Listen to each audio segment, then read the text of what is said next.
Salam les Roya. Comment débloquer l'arbre des rêves de Vanarana, donc le nouvel arbre de Sumeru? Bah c'est simple, en fait juste vous suivez ma vidéo. Pour préciser, pendant la vidéo je vais skip tous les dialogues, je vais pas vous les mettre sinon la vidéo durerait vraiment 1 heure. Donc vous avez juste à suivre ce que je fais un guide en condensé pour pas que ça vous prenne trop la tête, déjà qu'il y a énormément de dialogues. Pour débloquer l'arbre, il va falloir réaliser la quête pépinière dans un rêve Anyaka. Pour débloquer cette quête, ça se trouve juste ici. Bon moi je suis un peu con en fait, je me suis un peu trop approché de la quête, du coup ça l'a lancé. Bref, vous allez arriver à un endroit, vous allez devoir tabasser des mobs pour sauver une PNJ et après elle va vous demander de la suivre. Suite à ça, vous allez arriver du coup dans une zone où il va falloir tout nettoyer comme vous avez déjà pu le faire en arrivant à Sumeru. Donc voilà, c'est simple, vous prenez les molécules vertes et vous tirez à l'arc sur les différents poteaux. Donc pour préciser, c'est les poteaux où il y a une espèce d'aura rouge. Quand vous avez fini de casser les 3 poteaux rouges, vous allez sur la grosse fleur pour finir le clean de la zone. Après, il y a la PNJ qui va vous parler et qui va vous raconter sa vie. Pour la suite, vous devez continuer le chemin. Vous allez arriver donc sur un espèce de chariot qui se fait attaquer. Donc ce que vous devez faire, c'est tabasser les mobs. On va vous remercier d'avoir tué les mobs et après, on va vous demander de vous rendre au village le plus près. Je vais pas vous mentir, après il y a beaucoup de dialogues, je vous épargne ça. On se balade avec le PNJ et elle nous montre même le mec à la friendzone. Juste après, on nous demande de suivre des gosses.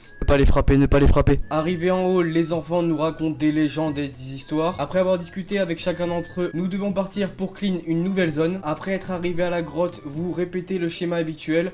Vous cleanez la zone, donc vous prenez les particules dendro et vous défoncez les différents poteaux. Vous prenez la fleur du milieu pour clean la zone. Après cela, le PNJ va vous demander du coup de la suivre le long du chemin pour pouvoir clean une dernière zone. Attention, pour cette dernière zone, il y a vachement plus de mobs, donc ayez une bonne équipe pour pouvoir bien les tabasser. Donc c'est comme d'habitude, vous défoncez les poteaux avec les auras rouges et vous cleanez la zone avec la grande fleur. Après cela, vous devez suivre la quête. Vous allez arriver dans un espèce de passage où il va y avoir plein de crocodiles chelous. Il va falloir tous les tuer et vous allez arriver après dans une zone un peu plus calme où vous allez devoir tranquillement aller chercher les bouts de bois. Donc faites pas comme moi parce que moi je suis allé sur un arbre et j'ai commencé à le tabasser direct. Non, il faut chercher des bouts de bois spécifiques, donc il y a une espèce de lueur jaune pour pouvoir les ramasser.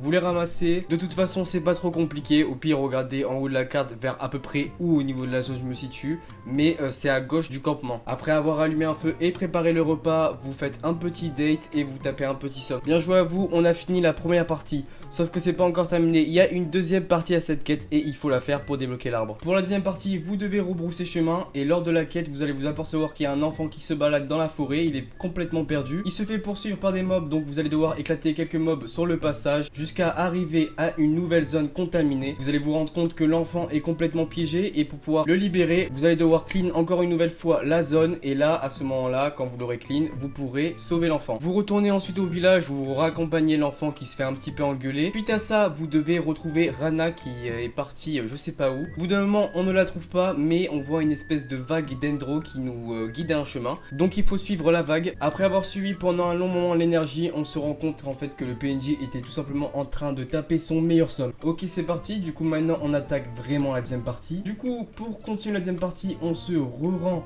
directement au village. Là, on va parler à un vieux et il va nous drop un bateau. Après être monté sur le bateau, on va devoir traverser le fleuve. Donc, il y a le chemin qui est bien montré par le PNJ. On a juste à le suivre.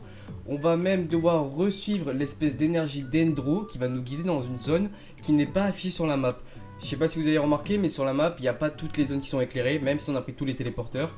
Parce que là, on va rentrer dans une zone secrète. En continuant le chemin, on arrive dans un espèce de mini village caché, où il va y avoir un espèce d'arche bizarre. À cet endroit-là, il va falloir sortir un équipement qu'on a débloqué durant la quête. Il s'agit de la lyre ancienne. Il va falloir ensuite jouer une espèce de mélodie. Ne vous inquiétez pas, on vous montre bien à l'écran quelle touche il faut toucher.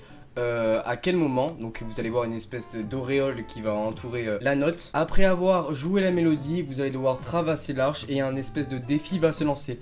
Vous allez devoir choper 15 graines, donc il y a un chemin que vous pouvez prendre. Donc moi je vais vous laisser la globalité du chemin, enfin en accéléré quand même, pour que vous puissiez directement le suivre. Faut pas que vous galérez, parce que moi au début j'ai galéré, j'allais dans tous les sens. Donc vous avez juste à suivre ce que je fais à l'écran pour pouvoir choper les 15 le plus rapidement possible. Après c'est pas très compliqué, mais voilà, n'hésitez pas à mettre au ralenti. Après du coup avoir fini ce parcours, on va devoir encore une fois suivre une espèce de traînée dendro qui va nous ramener directement devant une stèle. Devant cette stèle, vous allez devoir faire une mélodie, donc ça va être affiché à l'écran comme tout à l'heure. Suite à la mélodie, des dialogues se lancent, donc les esprits de la forêt vous demandent de les aider, donc vous allez devoir tuer des mobs à 3 endroits différents. Après avoir tué les mobs, vous allez être reconvoqué du coup par les esprits, ils vont vous parler. Également à ce moment-là, vous pouvez déjà prendre la statue pour découvrir la carte. Vous rejouez ensuite une énième mélodie et après le dialogue continue, vous allez rencontrer le sage du village qui va vous parler et cela va permettre de finir la deuxième partie de la quête. Et voilà, après ces longues péripéties et ces longs dialogues, nous voici du coup à la fin du coup de toutes ces quêtes. On va pouvoir du coup suivre tout simplement le chemin qu'on nous montre pour débloquer l'arbre de Sumeru. Donc j'espère que cette vidéo vous aura été utile. N'hésitez pas à lâcher un petit pouce bleu et à vous abonner si ce n'est pas le cas. Il va y avoir plein de vidéos astuces sur Sumeru qui vont sortir sur la chaîne. Donc si vous voulez être informé de tout, n'hésitez pas à vous abonner. Sur ce, je vous laisse. Ciao tout le monde.